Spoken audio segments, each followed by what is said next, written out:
Hello. तो कैसे हैं आप सभी लोग। स्वागत है आपका मेरे चैनल केमिकल ब्लॉगर आलचे में। आज केमिकल इंजीनियर्स के लिए मोस्ट इम्पोर्टेंट टॉपिक यानी कि पेट्रोलियम रिफाइनरी का पहला लेसन यानी कि इंट्रोडक्शन लेके आया हूं आपके लिए। देखो दोस्तों, हम लोग अगर पेट्रोलियम डिप्लोमा में अगर पेट्रोलियम की हैं उन्हें छोड़ के जितने भी केमिकल इंजीनियर है सब ओपी गुप्ता यार करते हैं हम लोग। तो हमारे लिए एचपीसीएल यू का या बीपीसीएल या आईयूसीएल का एग्जाम निकालना है तो पेट्रोलियम आनी मस्ट है। तो अधिकतर मोस्टली लोग करते हैं कि रेक्टिफिकेशन करते हैं और एग्जाम में जाके जब ऑप्शन उल्टे हो जाते हैं तो हो जाता भैया क्वेश्चन गलत। तो यहाँ हमारे साथ जुड़े रहिए, एक एक चीज समझ में आएगी, सब कुछ क्लियर होगा। आज ओरिजिन बताएंगे, इंट्रोडक्शन देंगे पेट्रोलियम का क्या होता है, कहाँ से निकला, किसने ढूंढा, सबसे पहले सब कुछ बताएंगे। तो सबसे पहले स्टार्ट करते हैं पेट्रोलियम के बारे में। तो पेट्रोलियम पृथ्वी के नीचे नमक के सोल्यूशन के ऊपर पाया जाने वाला एक डार्क ब्राउन कलर का पदार्थ होता है। इसके ऊपर नेचुरल गैस का एटमॉस्फेयर प्रेजेंट रहता है। ठीक है, इनिशियल स्टेज में ये यूजफुल नहीं होता, तब इसका रिफाइनिंग की जाती है फ्रैक्टिनेशन डिस्टिलेशन कॉलम में। ठीक है, इसका हाइट जो स्टैंडर्ड हाइट है वो 30 मीटर है। अलग अलग इंडस्ट्री अपने ऑपरेशन के अकॉर्डिंग हाइट डिफरेंट हो सकती है। टेम्परेचर 400 डिग्री सेंटीग्रेड से एवब रखा जाता है और 1 एटीएम प्रेशर पे इसे ऑपरेट करते हैं। ठीक है, तो सबसे पहले जो पेट्रोलियम है उसकी खोज डेके नामक एक खोजकर्ता थे। उन्होंने अमेरिका के एक टाइट सिबले नामक एक जगह है, वहां पे इसका सबसे पहले पेट्रोलियम का जो वेल था वो ढूंढा। ठीक है, तो पेट्रोलियम आप दो शब्दों से मिलकर बना हुआ है, पेट्रो प्लस ओलियम। जिस पेट्रो का अर्थ है चट्टान और ओलियम का अर्थ है तेल।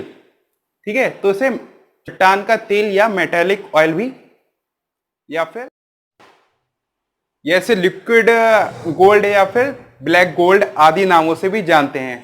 गोल्ड इसलिए कहते हैं क्योंकि आजकल पेट्रोल डीजल और इसके पेट्रोलियम के जितने भी प्रोडक्ट हैं उनकी डिमांड बहुत ज़्यादा बढ़ गई है, बहुत ज़्यादा यूजफुल है, इसलिए इनके लिए लिक्विड गोल्ड या ब्लैक गोल्ड भी कहते हैं। ठीक है, तो अगर इसका मॉलिक्यूलर वेट की बात करूं पेट्रोलियम की, क्रूड ऑयल की, तो इसका मॉलिक्यूलर वेट ऑलमोस्ट 250 होता है। ठीक है, अब बात करेंगे कि इससे पेट्रोलियम से क्रूड ऑयल से क्या क्या चीजें मिलती हैं।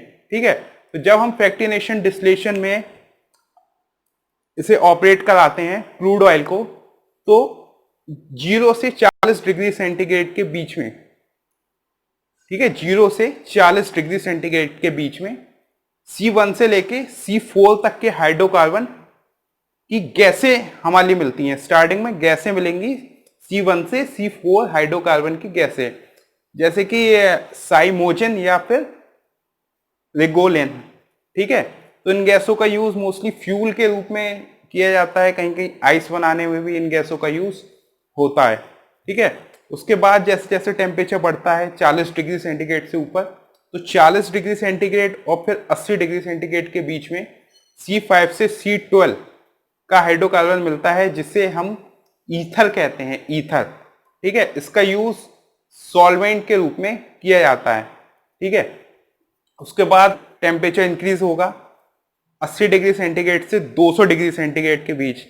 80 से 200 डिग्री सेंटीग्रेड के बीच में हमारे लिए मिलेगा जो बहुत फेमस चीज पेट्रोल, या इसे गैसोलीन भी बोलते हैं। ठीक है, इसका अगर मैं हाइड्रोकार्बन की बात करूं तो C7 से C12 तक के हाइड्रोकार्बन प्रेजेंट रहते हैं गैसोलीन पेट्रोल में। ठीक है, तो उसके बाद 200 डिग्री सेंटीग्रेड से जैसे ही टेम्परेचर ऊपर होगा 300 डिग्री सेंटीग्रेड तक, तब हमारे लिए मिलेगा केरोसिन ऑयल। ठीक है, इसमें C12 से C16 तक के हाइड्रोकार्बन प्रेजेंट होंगे। केरोसिन का यूज हम फ्यूल के रूप में करते हैं। इसके अलावा लैंप्स वगैरह में भी फ्यूल के एज अ फ्यूल के रूप में किया जाता है। ठीक है, उसके बाद में 300 डिग्री सेंटीग्रेड से 400 डिग्री सेंटीग्रेड का जब टेम्परेचर आता है तब जाके मिलेगा फ्यूल ऑयल, यानी कि डीजल मिलता है हमारे लिए। फ्यूल ऑयल इसे बोलते हैं या फिर डीजल भी बोलते हैं। इसमें C15 से C18 तक के हाइड्रोकार्बन्स प्रेजेंट होते हैं। डीजल का यूज हैवी वेसल्स में, व्हीकल्स में किया जाता है। जो हैवी व्हीकल्स यानी कि ट्रक है, बस हैं, कार्स हैं, इनमें यूज होता है। उसके बाद में 400 डिग्री सेंटीग्रेड से जब ऊपर इसका टेम्परेचर जाएगा तो उसमें हैवी ऑयल्स मिलेंगे। ठीक है, हैवी ऑयल्स में आपका लुब्रिकेंट होगा। जो लुब्रिकेंट जितने भी बनते हैं वो भी क्रूड ऑयल से ही बनते हैं। उसके अलावा वैसलीन मिलती है।